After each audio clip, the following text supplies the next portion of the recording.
এই মুহূর্তে আমার ছাদ বাগানের এই গাছটি যদি আপনারা দেখেন তাহলে বুঝতে পারবেন কি প্রচণ্ড পরিমাণ ফুল নিয়ে গাছটি কিন্তু সবেমাত্র পাতা আনছে। একটিও পাতা গাছে এই সময় অবশিষ্ট না থাকলেও এই মুহূর্তে যে পাতাগুলো আসছে তার অগ্রভাগ দিয়ে ফুলের সমাহার নিয়ে, ফুলের ডালি ভরে নিয়ে কিন্তু গাছে পাতা আসছে। Hello friends, welcome to my channel. দেশ এবং দেশের বাইরে থেকে যারা আজকে আমার ভিডিওটি কন্টিনিউ করেছেন প্রত্যেককেই gardener tips with Kamal YouTube চ্যানেলে স্বাগতম।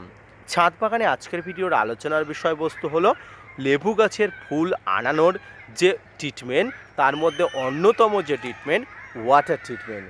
আর এই ওয়াটার ট্রিটমেন্ট আপনি কতটা করতে পারবেন, কোন সময়ে করতে পারবেন, কখন করাটা গ্রহণযোগ্যতা থাকে, আসুন তাই নিয়ে থাকছে আজকের ভিডিওটি। না স্কিপ করে কন্টিনিউ করুন।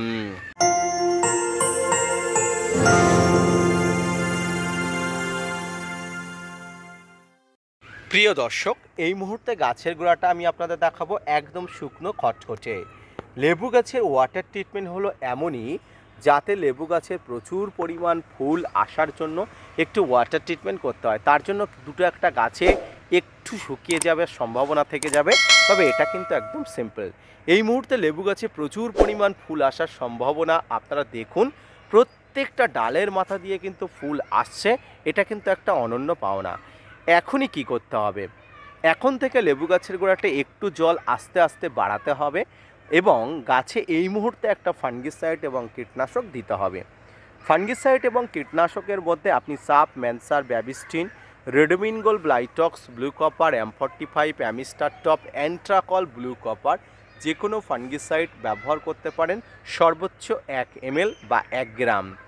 আপনি এর সঙ্গে কীটনাশক হিসাবে ডাইমাটের 30%, ইমিডাক্লোপিড, সাইপারমেথ্রিন, সোবিক্রন 425 EC বা নাইট্রো যে কোনো কম্পোজিশনের কীটনাশক ব্যবহার করতে পারেন, সর্বোচ্চ 1 ml। মনে রাখবেন, কীটনাশক ফাঙ্গিসাইড একত্রে আপনার ছাদ বাগানের গাছে ব্যবহার করার আগে সমস্ত পরিচর্যা দেখে নেবেন, কতটা পরিমাণ দিতে হয় সেটাও দেখে বুঝে গাছে ব্যবহার করবেন। এর পাশাপাশি প্রতি 15 দিনে একবার গাছে একবার করে ভালো মানের নিউট্রিশন জাতীয় খাবারের মধ্যে বোরন ব্যবহার করবেন। মাইক্রোনিউট্রিয়েন্ট এই সময় কিন্তু অত্যন্ত জরুরি, গুরুত্বপূর্ণ, তাৎপর্যপূর্ণ, দরকারি বা উপকারী। এই বোরন মাইক্রোনিউট্রিয়েন্ট আপনার কাছে না থাকলেও আপনি বাজার থেকে কিনে নিতে পারেন। ওয়াটার সলিউবল 20% বোরন খুব সহজেই খুব স্বল্প দামে কিন্তু পাওয়া যায়। যদিও বাংলাদেশে এর দামটা একটু হাই, তবে ইন্ডিয়াতে অনেক সস্তা দামে কিন্তু যে কোনো জায়গাতে পাওয়া যায়। বোরন বা মোবোবিন যে কোনো কিছু আপনি ব্যবহার করতে পারেন। বোরনে গাছের যে সমস্ত উপাদানগুলো দরকার সব ধরনের উপাদানগুলো থাকে। এর পাশাপাশি আপনাকে অবশ্যই ফুল আনার জন্য, গাছকে আরও উৎসাহী করে তোলার জন্য পটাশ ব্যবহার করতে হবে। পটাশ ছাদ বাগানে গাছের জন্য দরকারি এবং গাছের ভিতর থেকে শক্তিশালী বা ইন্টারনাল স্ট্রং করার জন্য পটাশের গুরুত্ব কিন্তু আপনাকে মেনে নিতেই হবে। ছোট থেকে বড় প্রত্যেকটি গাছে পটাশ আপনাকে ব্যবহার করতে হবে এবং গাছের গোড়াতে লাল পটাশ এবং গাছের স্প্রেতে সাদা পটাশ হিসাবে ব্যবহার করতে হবে। ব্যাস এইটুকু পরিচর্যা করতে পারলে আপনার কিন্তু সব কাজ শেষ। এবারে আপনাকে যে কাজটি কন্টিনিউয়াসলি করে যেতে হবে সেটা হলো পিজিআর স্প্রে। ছাদ বাগানের জন্য পিজিআর গুরুত্বপূর্ণ, তাই পিজিআর আপনার জন্য অত্যন্ত গুরুত্বপূর্ণ হিসাবে কাজ করে। পিজিআর ব্যবহার করতে হবে ছাদ বাগানে। মনে রাখতে হবে সময়টা মার্চ মাস, আর মার্চ মাসে কিন্তু লেবু গাছে ফুল আসে, তাই কিন্তু লেবু গাছে ফুল আনানোর জন্য আপনাকে পিজিআর ব্যবহার করে যেতে হবে কন্টিনিউয়াসলি। মনে রাখবেন, ভুল করবেন না। আপনার একটি ভুল সিদ্ধান্ত ছাদ বাগানে লেবু গাছগুলোকে আপনার অনেক অংশে পিছিয়ে দিতে পারে। তাই পিজিআর ব্যবহার করবেন। কি পিজিআর ব্যবহার করবেন, আপনি যে দেশে থাকুন না কেন বিভিন্ন জাতের পিজিআর আপনি পেয়ে যাবেন। যারা ভারতীয় আছেন তারা অবশ্যই মিরাকুলান বাদ দিয়ে আপনারা অন্যান্য পিজিআরগুলো ব্যবহার করবেন।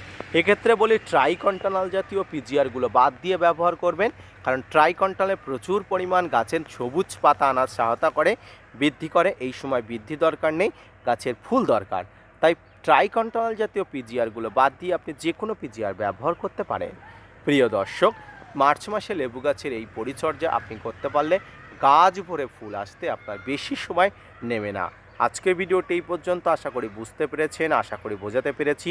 যদি বুঝতে পারেন, যদি বোঝাতে পারি, আমার ছোট্ট YouTube channel gardener tips with Kamal চ্যানেলটাকে সাপোর্ট করে ভিডিওটি শেয়ার করতে ভুলবেন না এবং আপনার সেই বন্ধুর কাছে পাঠিয়ে দেবেন ভিডিওটি, যে বন্ধু এই সময় লেবু গাছের পরিচর্যা নিয়ে চিন্তিত আছেন এবং অবশ্যই কী পরিচর্যা করবেন বুঝতে পারছেন না।